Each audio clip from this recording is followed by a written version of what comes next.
नमस्कार, मेरा भारत मेरी संस्कृति चैनल पे आप सभी दर्शकों का स्वागत है। मैं हूं घनश्याम पंत।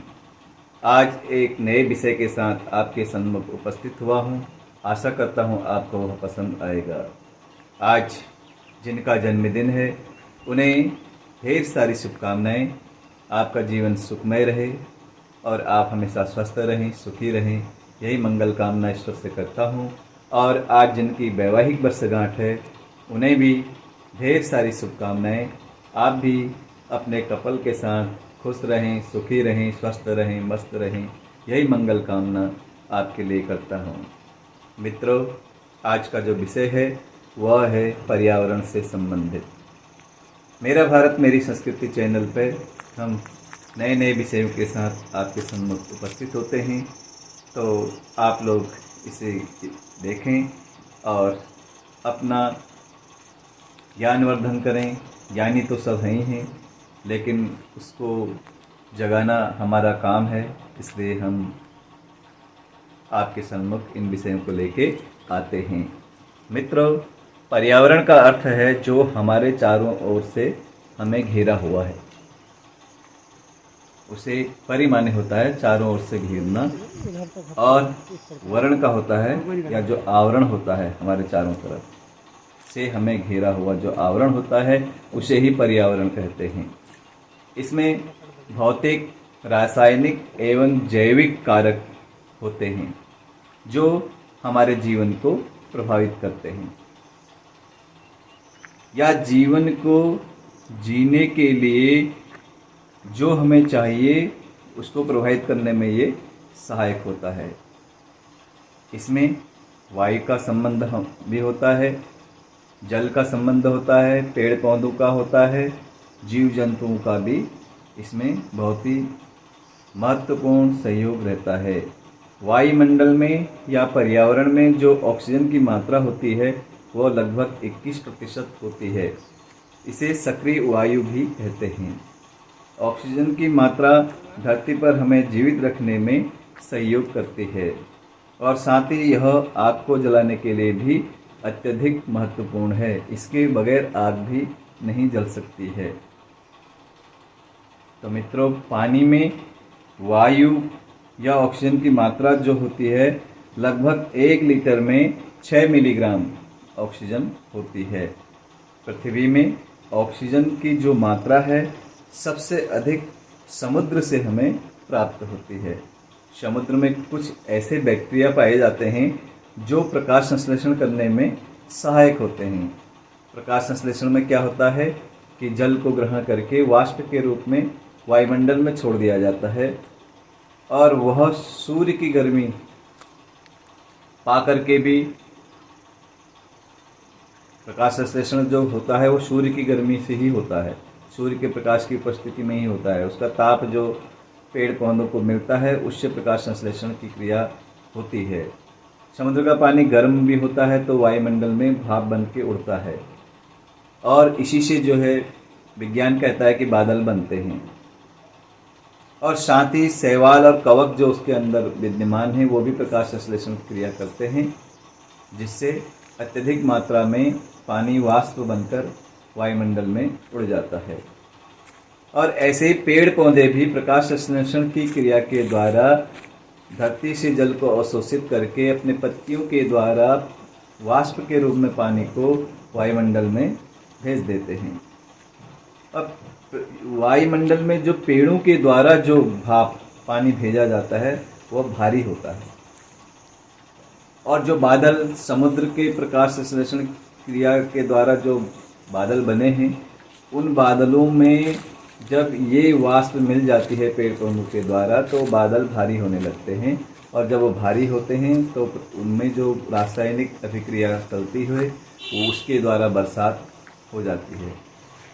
और बारिश हमेशा जिस क्षेत्रों में पेड़ पौधों की मात्रा अधिक होती है उन्हीं स्थानों पर बारिश भी अत्यधिक मात्रा में होती है। तो पेड़ों का हमारे जीवन में बहुत अधिक महत्व है। तो हमें भी पेड़ पौधे अपने पर्यावरण को संरक्षित करने के लिए और अपने घर परिवार के आसपास जल की मात्रा को बढ़ाने के लिए पेड़ लगाने चाहिए। लेकिन आज हम देखते हैं कि पेड़ कटते जा रहे हैं। बार बार सरकार भी कहती है, बार बार पर्यावरण को मानने वाले लोग भी कहते हैं कि अत्यधिक मात्रा में पेड़ लगाएं, पेड़ न काटें। यदि पेड़ काटना आवश्यक है तो उसकी जगह पर दूसरा पेड़ लगाएं। और जगह जगह जो है नई नई कॉलोनियाँ काटी जा रही हैं, नए नए कॉलोनियाँ बन रही हैं और उन स्थानों से पेड़ों को काटा जा रहा है। लेकिन पेड़ लगाने का नाम वहाँ पे नहीं लिया जाता, जो हमारे लिए दुर्भाग्यपूर्ण है। आने वाले समय में हमें पानी के लिए तरसना पड़ेगा, तो हमें अभी से इस ओर ध्यान देने की आवश्यकता है। अपने पर्यावरण को संरक्षित करने की आवश्यकता है। मित्रों, बरगद के पेड़ की उम्र लगभग 500 साल तक होती है और बरगद का पेड़ सबसे अधिक मात्रा में ऑक्सीजन हमें देता है। इस तरह बहुत सारे पेड़ हैं जो हमें अत्यधिक मात्रा में ऑक्सीजन देते हैं।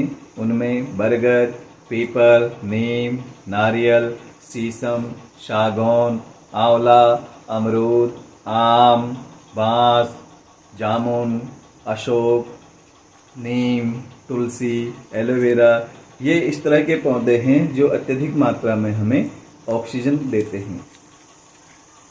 तो इन पेड़ों को हमें संरक्षित करना चाहिए, अत्यधिक मात्रा में लगाना चाहिए, जिससे हमारा वायुमंडल में ऑक्सीजन की मात्रा अत्यधिक रहे और हमें जीने में कोई किसी तरह की परेशानी का सामना न करना पड़े।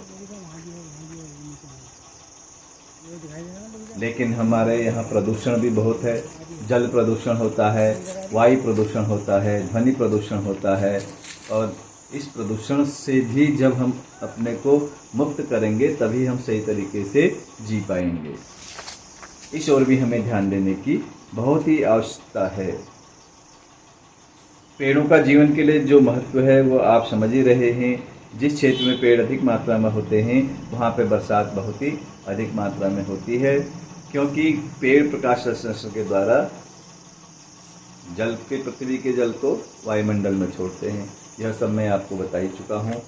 तो इसलिए हमें अत्यधिक मात्रा में पेड़ों को लगाना चाहिए, पेड़ों को संरक्षित करना चाहिए। बहुत बड़े बड़े होते हैं, वो काट रखे हैं, ये तो हो जाते गुजरात। अब आजकल देखने में यह आता है कि हम पत्ते बेचते क्यों नहीं होते? जो पृथ्वी पर जो पेड़ हैं उन्हें तो हम काट दे रहे हैं और तो ये पत्ते बिकते हैं उन्हीं के नाम से छोटे छोटे पेड़ अपने गमलों में घरों में लगा रहे हैं। तो गमले में तो उस पेड़ का विकास नहीं हो पाएगा, वो केवल एक सौंदर्य प्रसाधन का ही सामान बनकर रह जाएगा।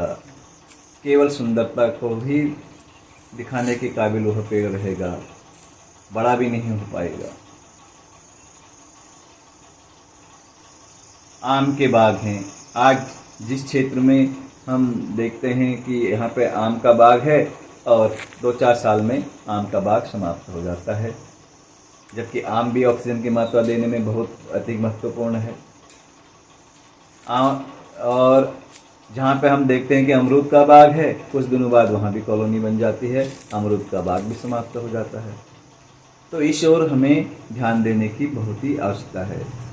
जीवन में पेड़ पौधों का जो महत्व है उसे हमें समझना चाहिए और धार्मिक कार्यों में भी इन पौधों का बहुत ही अत्यधिक महत्व है और ये पौधे औषधीय गुणों से भी भरपूर हैं। आम का वृक्ष है, आंवले का वृक्ष है, नीम का वृक्ष है, बरगद है, पीपल है। ये हमारे धार्मिक अनुष्ठानों में भी काम आते हैं और औषधीय गुणों से भरपूर होने के कारण ये आयुर्वेद में भी हमें जीवन प्रदान करने में सहायक होते हैं। तो इसलिए मित्रों, इस ओर ध्यान देने की आवश्यकता है। आप यदि इस चैनल से पहली बार जुड़ रहे हैं तो इसे सब्सक्राइब करें और यदि इस चैनल से जुड़े हुए हैं, विषय पसंद आए तो लाइक करें और अपने चाहने वाले लोगों के साथ इसे शेयर ज़रूर करें। आज के लिए इतना ही।